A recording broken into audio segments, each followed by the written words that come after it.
शीतले त्वं जगन्माता, शीतले त्वं जगत्पिता, शीतले त्वं जगद्धात्री, शीतलायै नमो नमः। अर्थात हे माता शीतला, आप ही इस संसार की आदि माता हैं, आप ही पिता हैं और आप ही इस चराचर जगत को धारण करती हैं, अतः आपको बारंबार नमस्कार है। चैत्र मास की कृष्ण पक्ष की अष्टमी तिथि को महाशक्ति के अनंत रूपों में से प्रमुख शीतला माता की पूजा साधना प्राचीन काल से ही की जाती रही है। शीतला सप्तमी और शीतला अष्टमी का व्रत करने से और शीतला माता की पूजा करने से भक्तों को शारीरिक तथा मानसिक बीमारियों से मुक्ति मिलती है। माँ संतान और सौभाग्य का वरदान देती है अपने भक्तों को। इसीलिए विशेष रूप से चैत्र मास के कृष्ण पक्ष की सप्तमी तिथि और अष्टमी तिथि को शीतला माता की पूजा आराधना की जाती है और शीतला माता को बासी भोजन का भोग लगाकर माँ से प्रार्थना की जाती है कि हमारे जीवन में शीतलता बनी रहे। और पूजा करने के बाद कथा भी सुनी जाती है।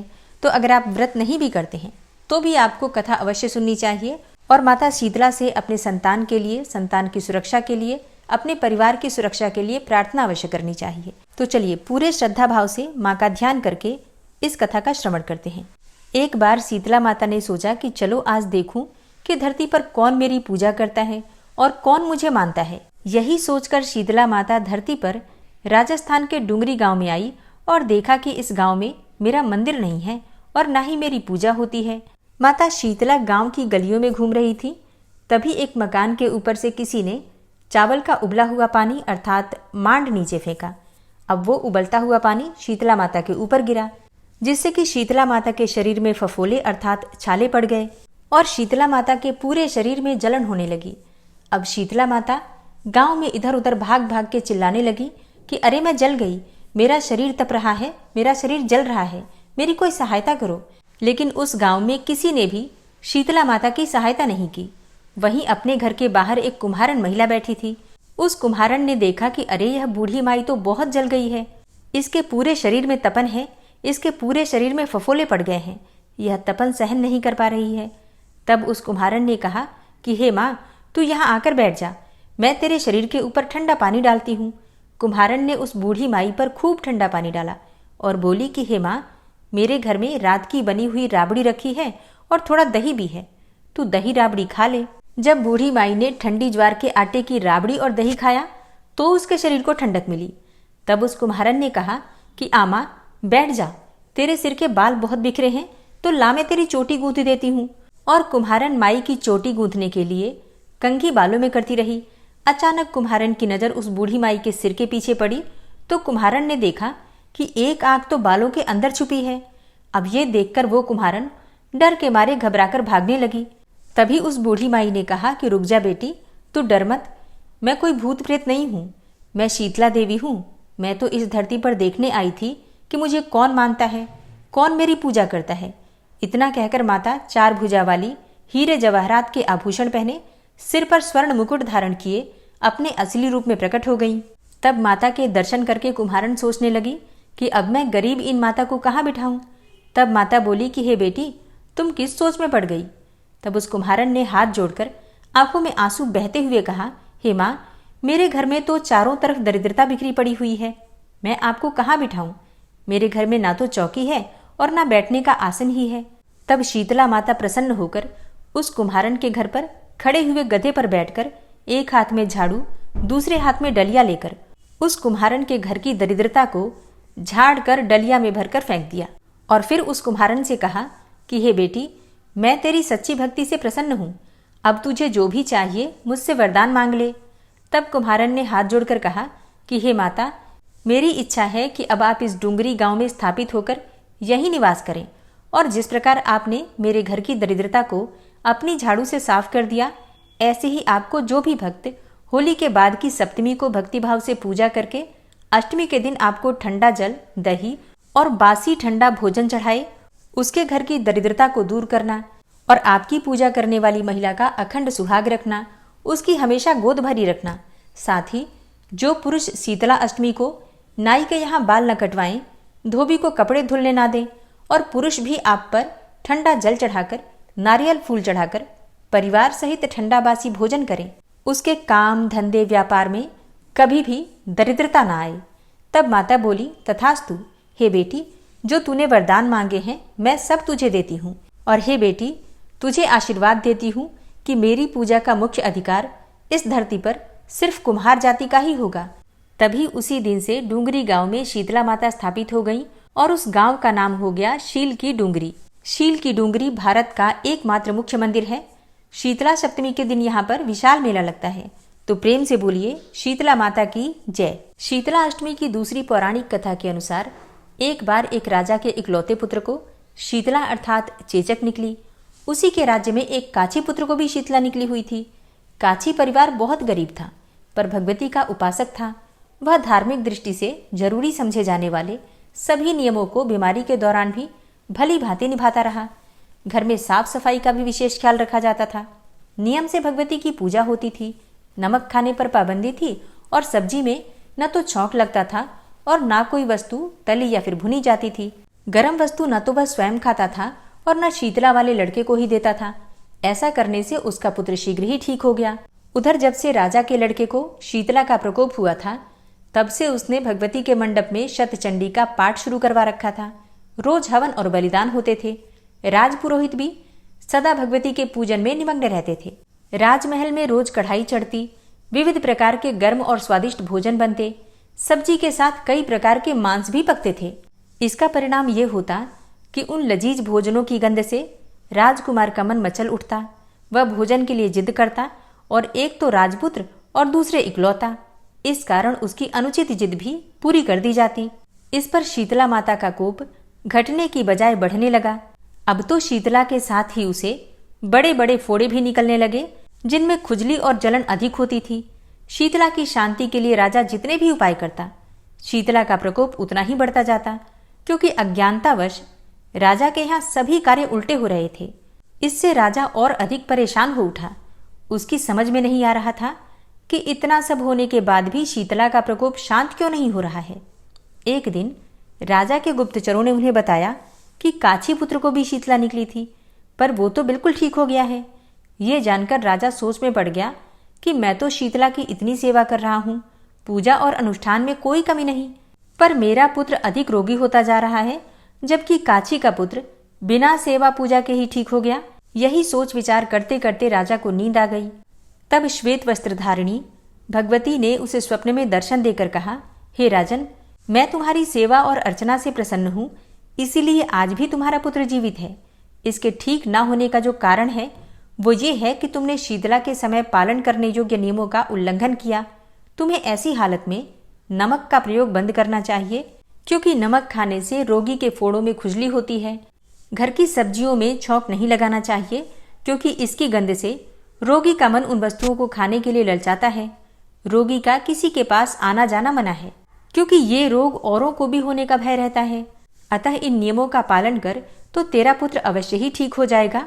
विधि समझाकर देवी माता अंतर्ध्यान हो गई। प्रातः से ही राजा ने देवी की आज्ञा के अनुसार सभी कार्यों की व्यवस्था कर दी। इससे राजकुमार की सेहत पर अनुकूल प्रभाव पड़ा और वह शीघ्र ही ठीक हो गया। इसी दिन भगवान श्री कृष्ण और माता देवकी का विधिवत पूजन करके मध्यकाल में सात्विक पदार्थों का भोग लगाना चाहिए। ऐसा करने से पुण्य ही नहीं मिलता, बल्कि समस्त दुखों का भी निवारण हो जाता है। हे शीतला माता, जैसे आपने राजा पर कृपा करी, वैसे ही सब पर कृपा करना। कहानी कहने वाले, सुनने वाले और हुंकारा भरने वाले सबके ऊपर अपनी कृपा बनाए रखना। शीतला माता की तीसरी पौराणिक कथा के अनुसार एक गांव में एक ब्राह्मण दंपत्ति रहता था। उनके 2 बेटे और 2 बहुएं थी। उन दोनों बहुओं को बहुत ही लंबे समय के बाद बेटे हुए और इतने में ही शीतला अष्टमी का पर्व आया। शीतला अष्टमी के नियम के अनुसार इस दिन ठंडा भोजन तैयार किया जाता है, लेकिन उन दोनों बहुओं के मन में विचार आया कि यदि हमने ठंडा भोजन खाया तो हम कहीं बीमार न पड़ जाएं। अभी बच्चे भी छोटे हैं, कहीं वो बच्चे ही बीमार न हो जाएं। ऐसे में उन दोनों ने चुपचाप अपना खाना खाने के लिए 2 बाटियां पशुओं के दाना देने वाले बर्तन में बनाकर तैयार कर ली। इसके बाद दोनों बहुएं अपने सास के साथ माता शीतला की पूजा करके घर आईं और माता की कथा सुनी। पूजा से लौटकर आने के बाद सास तो शीतला माता के भजन गाने लगी, किंतु दोनों बहुएं बच्चों के रोने का बहाना बनाकर वहां से घर लौट आईं। इसके बाद दोनों बहुओं ने पशुओं के बर्तन से गरम गरम बाटी निकाली और उनका सेवन किया। और उसके बाद जब सास वापस घर आई तो उसने दोनों बहुओं को आवाज लगाई और उनसे भोजन करने के लिए कहा। फिर दोनों ने ठंडे भोजन का सेवन किया और इसके बाद अपने काम में लग गईं। इसके बाद सास ने काफी देर बाद कहा कि बच्चे बहुत देर से सोए हैं, उन्हें उठाकर भोजन करा दो और फिर उन्हें सुला दो। अब बहुएं जैसे ही अपने बच्चों को उठाने के लिए गईं, उन्होंने देखा कि बच्चे तो मृत हैं। ऐसा शीतला माता के प्रकोप के कारण हुआ। अब बहुएं विवश हो गईं।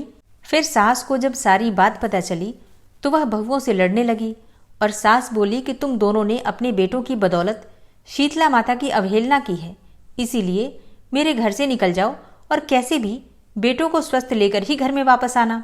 अब तो अपने मृत बेटों को लेकर दोनों बहुएं घर से निकल गईं और रास्ते में जाते हुए एक पुराने वृक्ष के पास पहुंच गईं। ये वृक्ष खेजड़ी का वृक्ष था और ये दोनों बहनें खेजड़ी के वृक्ष के नीचे पहुंची। इसके नीचे दोनों ओरी और शीतला दो बहनें बैठी थी। दोनों के बालों में जू थी। वहीं दोनों बहुएं रुक गईं और दोनों बहुएं ओरी और शीतला के पास पहुंची। उन दोनों ने ओरी और शीतला के सिर से बहुत सारी जुएं निकाली और जुओं का नाश होने से शीतला और ओरी ने अपने मस्तक में बड़ी शीतलता का अनुभव किया और उनसे कहा कि तुम दोनों ने जिस प्रकार से हमारे मस्तक को शीतल ठंडा किया है, वैसे ही तुम्हें पेट की शांति मिले। इतने पर दोनों बहुएं बोली कि हम पेट का दिया हुआ ही लेकर मारी मारी भटक रही हैं, लेकिन शीतला माता के दर्शन नहीं हुए हैं। शीतला माता ने कहा कि तुम दोनों से पाप हुआ है, तुम दुष्ट हो, दुराचारिणी हो, तुम्हारा तो मुंह तक देखने योग्य नहीं है। शीतला सप्तमी के दिन ठंडा भोजन करने के बदले तुम दोनों ने गर्म भोजन कर लिया था। इतना सुनते ही बहुओं ने शीतला माता जी को पहचान लिया और दोनों ने शीतला माता जी को प्रणाम किया और गिड़गिड़ाते हुए बोला कि हमने अनजाने में गर्म खाना खा लिया, आपके प्रभाव को हम नहीं जानती थी, आप हमें क्षमा करो, फिर कभी भी ऐसा नहीं करेंगे। तब उनके ऐसे वचन सुनकर शीतला माता प्रसन्न हुई और शीतला माता ने मृतक बालकों को जीवित कर दिया। इसके बाद बहुएं अपने बच्चों को लेकर फिर से अपने गांव लौट आईं। जब गांव के लोगों को पता चला कि शीतला माता ने उनको दर्शन दिए हैं, तो लोगों ने बहुत धूमधाम से उनका स्वागत किया और उन्होंने कहा कि हम गांव में शीतला माता के मंदिर का निर्माण करवाएंगे। शीतला माता ने जैसे उन दोनों बहुओं पर अपनी कृपा दृष्टि रखी, वैसे हर किसी पर रखे और सभी भक्तों को अच्छे स्वास्थ्य, अखंड सौभाग्य और संतान का सौभाग्य प्रदान करें। शीतला माता की जय। और अब बात करें कि शीतला माता की उत्पत्ति कैसे हुई, तो कहते हैं कि यह शक्ति अवतार है और भगवान शिव की यह जीवन संगिनी है। पौराणिक कथा के अनुसार माता शीतला की उत्पत्ति भगवान ब्रह्मा से हुई थी। देवलोक से धरती पर माता शीतला अपने साथ भगवान शिव के पसीने से बने ज्वरासुर को अपना साथी मानकर लाई थी। तब उनके हाथों में दाल के दाने भी थे। उस समय के राजा विराट ने माता शीतला को अपने राज्य में रहने के लिए स्थान नहीं दिया, तो माता क्रोधित हो गई और उस क्रोध की ज्वाला से राजा की प्रजा को लाल लाल दाने निकल आए और लोग गर्मी के मारे मरने लगे। तब राजा विराट ने माता के क्रोध को शांत करने के लिए ठंडा दूध और कच्ची लस्सी उन पर चढ़ाई। तभी से हर साल शीतला अष्टमी पर लोग माँ का आशीर्वाद पाने के लिए ठंडा भोजन माता को चढ़ाने लगे। स्कंद पुराण में इनकी अर्चना स्तोत्र को शीतलाष्टक के नाम से व्यक्त किया गया है। मान्यता है कि शीतलाष्टक स्तोत्र की रचना स्वयं भगवान शिव जी ने लोक कल्याण हेतु की थी। इस पूजन में शुद्धता का पूर्ण ध्यान रखा जाता है और इस विशिष्ट उपासना में शीतला अष्टमी के एक दिन पूर्व देवी को भोग लगाने के लिए बासी खाने का भोग बसौड़ा उपयोग में लाया जाता है। स्कंद पुराण के अनुसार देवी शीतला चेचक जैसे रोग की देवी हैं। यह हाथों में कलश, सूप, मार्जन अर्थात झाड़ू तथा नीम के पत्ते धारण किए होती हैं और गर्दभ की सवारी पर अभय मुद्रा में विराजमान होती हैं। शीतला माता के संग ज्वरासुर अर्थात ज्वर का दैत्य, हैजे की देवी, 64 रोग, घेटुकर्ण, त्वचा रोग के देवता एवं रक्तवती देवी विराजमान होती हैं। इनके कलश में दाल के दानों के रूप में विषाणु या शीतल स्वास्थ्यवर्धक एवं रोगाणुनाशक जल होता है। हिंदू व्रतों में केवल शीतलाष्टमी का व्रत ही ऐसा है जिसमें कि बासी भोजन किया जाता है। इसका विस्तृत उल्लेख पुराणों में मिलता है। शीतला माता का मंदिर वट वृक्ष के समीप ही होता है। शीतला माता के पूजन के बाद वट का पूजन भी किया जाता है। ऐसी प्राचीन मान्यता है कि जिस घर की महिलाएं शुद्ध मन से इस व्रत को करती हैं, उस परिवार को शीतला देवी धन धान्य से पूर्ण करके प्राकृतिक विपदाओं से दूर रखती हैं। इस दिन घर में ताजा भोजन नहीं बनाया जाता। एक दिन पहले ही भोजन बनाकर रख देते हैं। फिर दूसरे दिन प्रातःकाल महिलाओं द्वारा शीतला माता का पूजन करने के बाद घर के सब व्यक्ति बासी भोजन को ही खाते हैं। लेकिन जिस घर में चेचक से कोई बीमार हो, उसे ये व्रत नहीं करना चाहिए। शीतला अष्टमी के दिन प्रातःकाल जल्दी उठना चाहिए। उठकर नित्य कर्मों से निवृत्त हो जाइए। इस दिन सुबह ठंडे पानी से ही स्नान करना चाहिए। इसके बाद मंदिर जाकर माता शीतला की पूजा करें। माता शीतला को जल अर्पित करें। उसकी कुछ बूंदें अपने ऊपर भी डालें। जो जल चढ़ाएं और जल चढ़ाने के बाद जो जल बहता है उसमें से थोड़ा जल लोटे में डाल लें। इस जल को बहुत ही पवित्र माना जाता है। इसे घर के सभी सदस्य अपनी आंखों पर लगाएं और थोड़ा जल घर के हर हिस्से में छिड़कना चाहिए। इससे घर की शुद्धि होती है, पॉजिटिव एनर्जी आती है और किसी भी प्रकार की हारी बीमारी से आपकी रक्षा होती है। सबसे पहले माता शीतला को हल्दी और रोली का तिलक लगाएं। माता शीतला का तिलक करने के बाद काजल, मेहंदी, लच्छा और वस्त्र अर्पित करें। इसके बाद माता को मीठे चावलों का भोग लगाएं और जो भी आपने भोग तैयार किया है माता के लिए, ठंडा भोजन, बासी भोजन, वही माता को भोग स्वरूप में अर्पित कीजिए। फिर शीतला माता की कथा पढ़ें या फिर सुने। जाने अनजाने भूल चूक हो जाए पूजा पाठ में तो उसके लिए क्षमा प्रार्थना कर लीजिए और फिर माता से प्रार्थना कीजिए कि आपके घर में सभी परिवार के सदस्यों को अच्छा स्वास्थ्य प्राप्त हो, आपको अखंड सौभाग्य की प्राप्ति हो और अपने बच्चों की सुरक्षा के लिए, उनके रोगों से मुक्ति के लिए प्रार्थना कर लीजिए। और पूजा पूर्ण करने के बाद जो हम भोग लगाते हैं माता को, उसे ही प्रसाद स्वरूप में ग्रहण करना चाहिए। तो दोस्तों, ये है आज की वीडियो। उम्मीद करती हूँ शीतला अष्टमी की ये कथा आपको जरूर पसंद आई होगी। वीडियो अच्छी लगी हो तो लाइक कीजिए, शेयर कीजिए और चैनल पर पहली बार आए हैं तो सब्सक्राइब करके बेल आइकन को जरूर प्रेस कर लीजिए। इससे ये होगा कि इस चैनल पर जो नई वीडियो अपलोड होंगी उनकी नोटिफिकेशन आपको सही समय पर प्राप्त होगी। मिलती हूँ मैं आपसे अगली वीडियो में। तब तक के लिए जय श्री राधे।